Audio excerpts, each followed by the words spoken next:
अस्सलाम वालेकुम ख़वातीन व हज़रात। अमरीका के सदारती इंतख़ाबात और उनके तरीक़ाकार के हवाले से अहम मालूमात।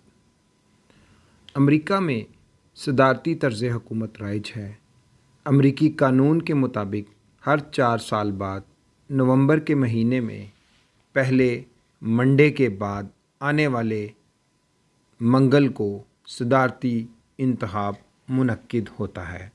इस निज़ाम का आगाज़ 1845 में हुआ, जिस वक्त अमेरिका एक ज़री मुल्क था। उन दिनों हफ्ता और इतवार खेतों में काम करने और बुध का दिन बाज़ार में अनाज पहुंचाने के लिए मुख्तस था, और ऐसी सूरत में इलेक्शन का एक ही दिन बचता था और वो था मंगल। आम तौर पर यह समझा जाता है कि अमरीकी सदर बराह रास्त अवाम के वोटों से मुंतखब होता है, लेकिन असल सूरत हाल ज़रा मुख्तलिफ है। अवाम सदर के बराह रास्त चुनाव के बजाय बिलवास्ता चुनाव करते हैं, जिसके लिए वो पहले 538 इलेक्टर्स का इंतखाब करते हैं जो सदारती उम्मीदवार को वोट डालते हैं। अमेरिका में अपने हरीफ के मुकाबले में कम अवामी वोट हासिल करने के बावजूद एक उम्मीदवार सदर मुंतखब हो सकता है, बशर्त ये कि इलेक्ट्रल वोट उसके हिस्से में ज़्यादा हों। इलेक्ट्रल कॉलेज के वोट के निज़ाम के ज़रिए अमेरिका की तमाम रियासतें अपने तय वोटों की बुनियाद पर सदर का इंतखाब करती हैं। अमरीकी क़दामत पसंदों ने 1854 में रिपब्लिकन पार्टी की बुनियाद रखी, जिसके 1860 में दूसरे उम्मीदवार अब्राहम लिंकन अमरीकी सदर मुंतखब हुए, और फिर आइंदा 70 बरसों तक रिपब्लिकन पार्टी अमरीकी सियासत पर छाई रही।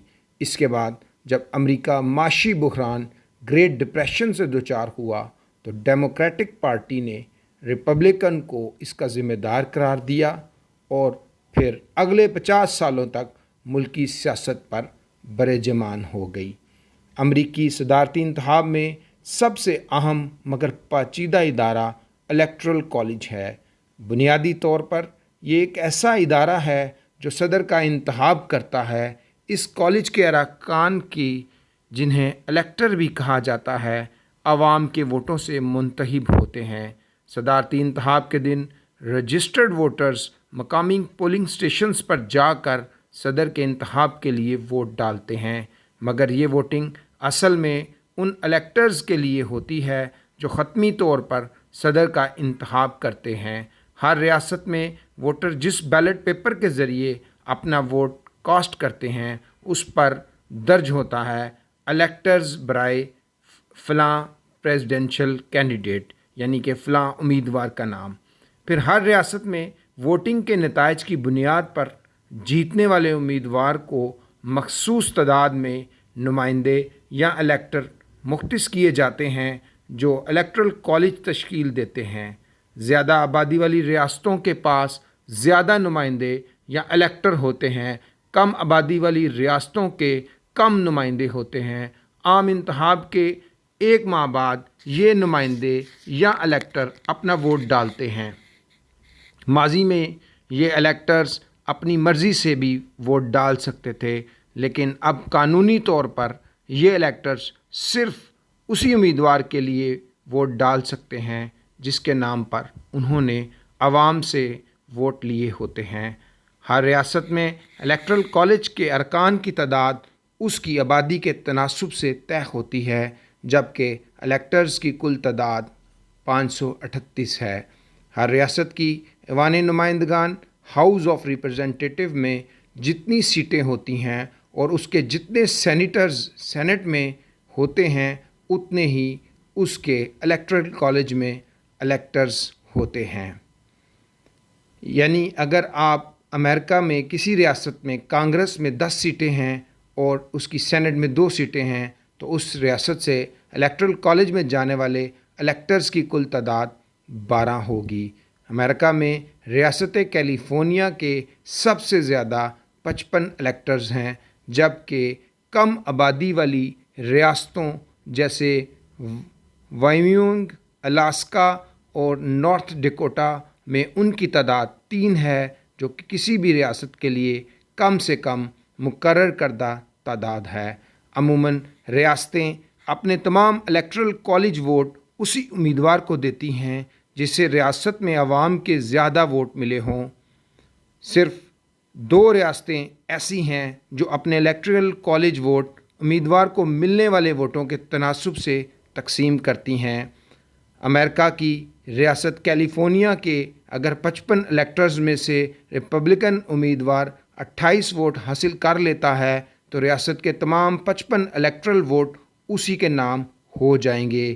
اسی لیے صدارتی امیدواران ان ریاستوں پر زیادہ توجہ مرکوز کرتے ہیں جنہیں سوئنگ سٹیٹس یا ڈاواں ڈول ریاستیں بھی کہا جاتا ہے۔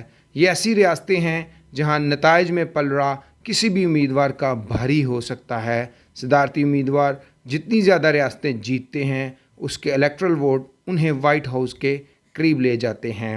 امریکہ میں کوئی امیدوار عوامی ووٹوں کی اکثریت حاصل کر کے بھی صدارت سے محروم رہ سکتا ہے۔ یہ عین ممکن ہے کہ کوئی امیدوار قومی سطح پر ووٹرز میں سب سے زیادہ مقبول ہو لیکن وہ صدر بننے کے لیے درکار 270 الیکٹرل ووٹ حاصل نہ کر سکے۔ در حقیقت امریکہ میں گزشتہ 5 سال سے 2 صدارتی انتخاب ایسے امیدواروں نے جیتے جنہیں ملنے والے عوامی ووٹوں کی تعداد ہارنے والے امیدوار سے کم تھی۔ یعنی 2016 میں ڈونلڈ ٹرمپ نے ہیلری کلنٹن سے 30 لاکھ ووٹ کم حاصل کیے تھے، لیکن وہ صدر بنے کیونکہ انہوں نے الیکٹرل کالج میں اکثریت حاصل کی تھی۔ 2000 میں جارج ڈبلیو بش نے 271 الیکٹرل ووٹوں سے کامیابی حاصل کی، جبکہ صدارتی انتخاب میں ناکام رہنے والے ان کے مد مقابل ڈیموکریٹ امیدوار ال گور کو ان سے 5 لاکھ عوامی ووٹ زیادہ ملے تھے۔ اس کے علاوہ صرف 3 امریکی صدور ایسے ہیں جو پاپولر ووٹ حاصل کیے بغیر صدر بنے، اور یہ سب 19ویں صدی میں ہوا جب جان کیوسی ایڈمنڈز، ردرفرڈ بی ہیونز اور بینجمن ہیریسن صدر بنے۔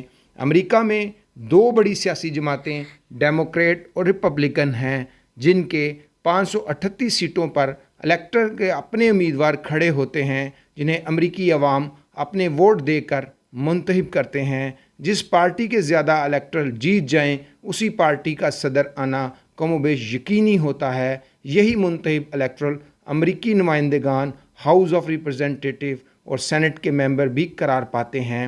امریکہ کی ہر ریاست میں کم سے کم 3 الیکٹرز ہوتے ہیں، تاہم بڑی ریاستوں میں الیکٹرز کی تعداد بہت زیادہ ہوتی ہے۔